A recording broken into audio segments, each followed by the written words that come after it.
Bonjour les amis, on va parler de web marketing dans cette vidéo et pour une fois, comme vous le voyez, je suis à l'intérieur. J'avais la flemme de tourner dehors, il y a du vent, il fait froid, il pleut, j'étais mieux dedans. Je vous accueille donc chez moi pour tourner cette petite vidéo où j'avais envie de vous parler de web marketing. Selon moi, il y a un vrai décalage dans l'offre web marketing aujourd'hui, ou prestataire digital, on peut l'appeler un petit peu comme on veut, un vrai décalage entre ces prestataires, ces offres et les vrais besoins de l'entreprise. Et c'est un truc que je ne m'explique pas. Alors, comme certains d'entre vous le savent, je suis le patron de l'agence 404, qui est une agence de stratégie digitale. Donc, on pourrait penser que je ne suis pas très objectif là-dessus. Faites-moi confiance, s'il vous plaît. J'essaye d'être le plus objectif possible dans ce que je peux raconter et ce que je peux échanger avec vous. Et j'essaye surtout d'être le plus critique par rapport à ce que je fais, par rapport à ce qui se fait. Et c'est justement pour ça que je voulais aborder ce sujet-là avec vous aujourd'hui. C'est un petit peu comme si on avait un puzzle dans lequel, très logiquement, les pièces doivent s'emboîter. Et qu'en fait, je trouve des pièces dans ce puzzle et que ces pièces ne s'emboîtent pas. Je ne dis pas que ces pièces sont mauvaises, je ne dis pas qu'elles appartiennent pas au puzzle, je dis simplement que j'ai un problème pour les imbriquer les unes dans les autres.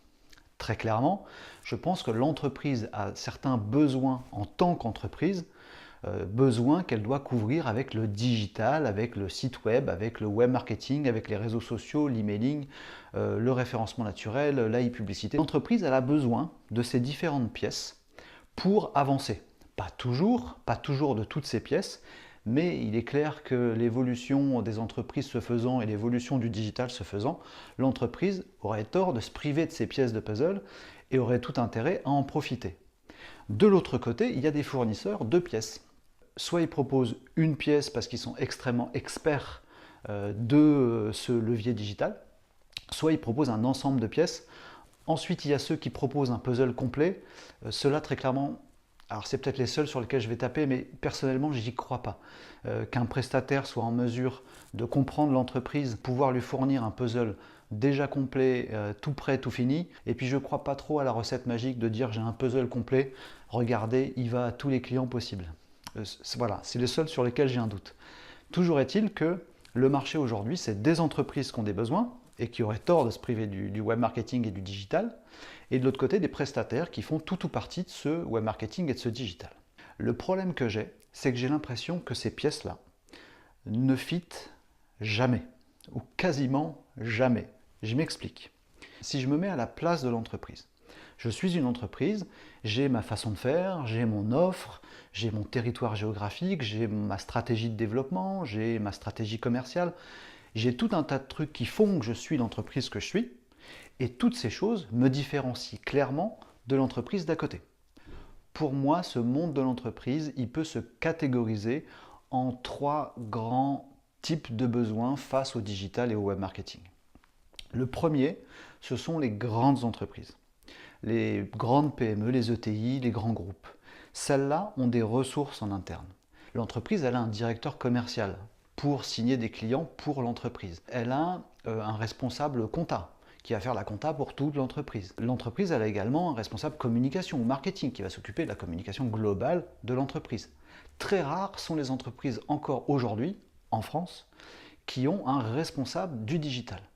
Selon moi, il faut que ces entreprises se dotent d'une fonction interne dans l'entreprise de quelqu'un qui est le responsable du digital dans l'entreprise et qui va pouvoir amener son savoir, ses connaissances et ses projets pour le responsable comptable qui a bien besoin de digital, pour le responsable commercial qui a besoin de digital, pas que pour le responsable de la com qui lui a aussi besoin de digital.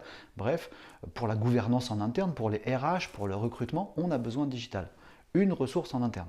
Il faut trouver le profil, c'est très compliqué, et il faut avoir les moyens. Il y a un vrai marché en France pour que les entreprises trouvent leur responsable de stratégie digitale, soit internalisé, c'est ce que je préconise et je pense que c'est le mieux dans les grands groupes, soit elles ont des tailles intermédiaires, elles ont beaucoup de trucs à trouver dans le digital et elles vont aller chercher un responsable de stratégie digitale externalisé.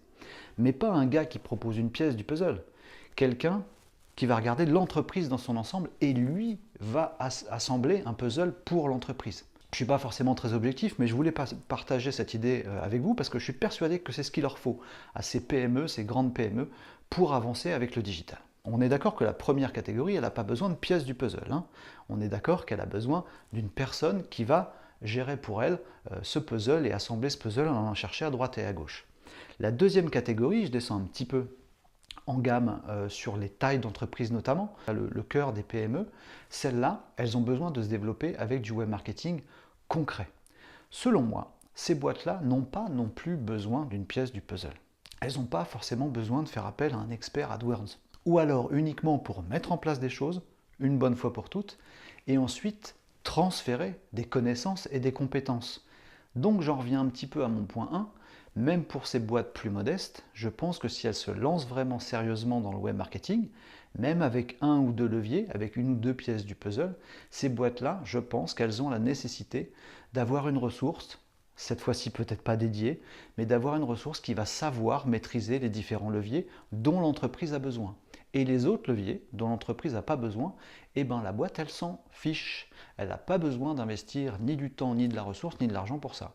Donc dans ce deuxième cas-là, ce dont l'entreprise a besoin, c'est de connaissances, d'expertise au départ pour mettre les choses en place, les bonnes, et pas perdre de temps sur les mauvaises.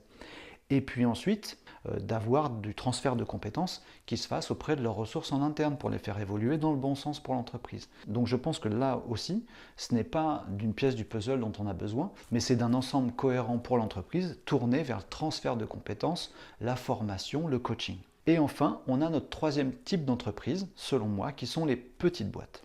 Celles-là n'ont pas de ressources à consacrer au digital, même pas quelqu'un qui peut être formé au digital. C'est 90-95% des entreprises en France, des indépendants, des TPE, des petites PME, des gens dont le métier tous les jours est de créer leurs produits, de fournir leurs services, de les vendre et de s'assurer que tout se passe bien auprès de leur clientèle. C'est ça leur métier. Si vous allez les voir, ces entreprises-là, en leur disant « je vais vous vendre du référencement naturel », ouais, super, elle est sympathique ta pièce du puzzle, tu es sûrement très bon là-dedans, mais quel est l'intérêt pour l'entreprise? Donc l'entreprise, dans ce cas-là, n'a pas besoin qu'on lui vende une expertise dans un levier ou un autre. Cette entreprise ne sait pas non plus ce que c'est qu'un site web techniquement, technologiquement, quelles sont les contraintes et dans quel sens je dois le faire. Cette entreprise ne maîtrise pas non plus tous les leviers du web marketing, mais je pense pourtant que cette entreprise mériterait de profiter de ce que le web marketing et le digital peut apporter. Et c'est là, à mon sens, où dans mes pièces de puzzle, ça fit le moins. C'est-à-dire qu'on a des petites entreprises qui disent « moi, je veux utiliser le web pour développer ma boîte », et en face, on a des gens qui leur parlent de trucs hyper techniques, et personne ne se comprend. Donc ces boîtes-là, elles veulent du prospect. Et en face, on a des experts qui vont leur vendre du site web. Quelle est la corrélation entre un prospect et des sites web? Ah, je vais vous faire un site web super joli pour que ça plaise à vos prospects. Et oui, mais comment je les trouve pour qu'ils aillent sur le site web super joli?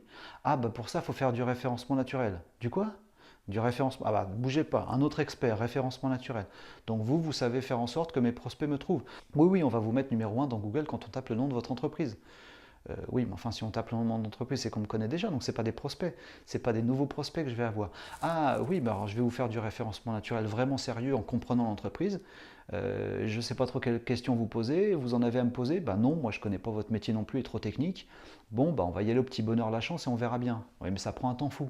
Ah ben vous inquiétez pas, il y a aussi la e-publicité qui peut vous permettre d'avoir des résultats vachement plus rapidement. Un autre expert et une autre pièce du puzzle. Alors voilà, moi je peux vous vendre de la e-publicité. Qu'est-ce qui est le mieux? De l'AdWords, du display, du remarketing, du search, du Facebook Ads? Je ne sais pas, moi tout ce que je veux c'est des prospects. Ah bon, bah on va essayer un petit peu tout, puis on verra bien, on vous dira ce que ça donne. En attendant, vous voulez dépenser combien? Mais je ne veux pas dépenser, moi je veux profiter du digital pour gagner des choses, notamment des prospects. Bref, je peux vous faire le sketch dans tous les sens, vous voyez où je veux en venir. Ces petites boîtes, pardon de le dire, mais n'ont pas les compétences pour savoir et maîtriser ce qu'elles peuvent demander à ces différents experts.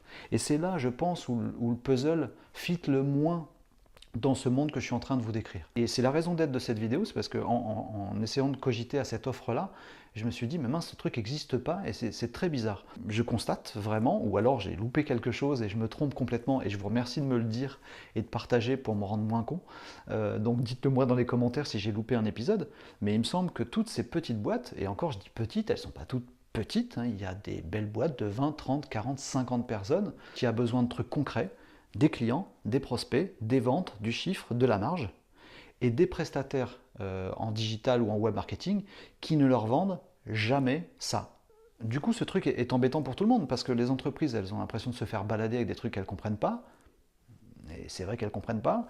De l'autre côté, les prestataires, je pense qu'ils râlent parce qu'ils se disent bah, moi je fais du bon boulot dans mon domaine et je ne comprends pas pourquoi l'autre ne trouve pas de valorisation à mon travail à sa juste mesure. Et il y a une incompréhension là-dedans. Alors, je ne pense pas avoir de rôle à jouer dans le changement de tout ça, mais je voulais le partager avec vous parce que ce truc-là reste une énigme pour moi. Et j'en arrive à penser qu'en fait, quand l'entreprise qui cherche une image complète et le ou les prestataires, parce que souvent il y en a beaucoup, les prestataires digitaux finissent le puzzle, c'est vraiment un coup de bol monumental si à la fin il s'avère que le puzzle correspond bien à l'image que l'entreprise avait en tête. J'ai pas encore trouvé la solution absolue, j'en ai 2-3, il y en a qui vont arriver cette année, mais je suis en pleine recherche de ça. Et donc j'aimerais bien avoir vos retours. Si vous avez un avis sur ce que je viens de vous raconter, sur donc la cohérence entre le vrai besoin de l'entreprise face au digital et l'offre de digital actuelle en France. Si vous avez un avis sur la question, merci de le partager, merci de relayer autour de vous. Merci aussi de vous abonner à ma chaîne, ça me ferait bien plaisir. D'autres vidéos viendront où je parlerai de sujets un peu plus sociaux, voire sociétaux d'avenir. C'est un truc qui me tient aussi à cœur et vos avis me seront également très précieux sur ces sujets-là. Merci de commenter et de partager vos avis si vous en avez et je vous dis à très bientôt pour une autre vidéo. Salut les amis!